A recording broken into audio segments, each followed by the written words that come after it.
2 fois championne du monde, 8 fois championne d'Europe, l'Allemagne arrive au Canada avec un palmarès qui pèse lourd et surtout une vraie soif de revanche.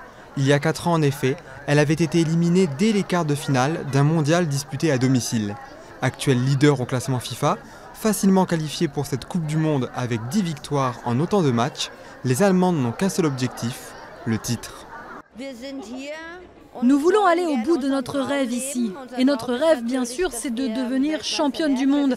Mais nous savons que le chemin sera long. Et nous nous concentrons d'abord sur notre premier match, qui sera contre la Côte d'Ivoire. Après la Côte d'Ivoire, la Mannschaft affrontera dans le groupe B la Norvège, puis la Thaïlande. La sélectionneuse Silvia Knight s'appuie sur un groupe expérimenté. Sur les 23 joueuses, 18 ont été championnes d'Europe il y a 2 ans.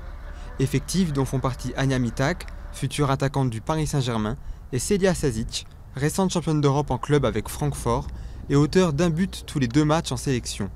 En 2007, elle n'avait pas soulevé le trophée de l'Allemagne pour cause de blessure. Alors elle a hâte de pouvoir se rattraper. Le pire, ce sont les derniers jours, quand vous ne faites qu'attendre et vous entraîner et que vous n'avez pas encore de match à disputer. Privée de Nadine Kessler, Ballon d'Or 2014, les Allemandes pourront compter sur une autre Ballon d'Or, la gardienne Nadine Angerer, sacrée elle en 2013.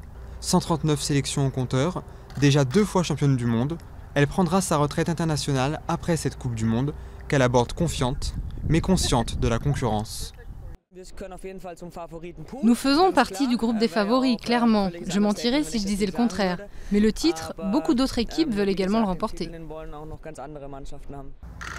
Les États-Unis, la France et le Japon, tenants du titre, font en effet également partie des favoris.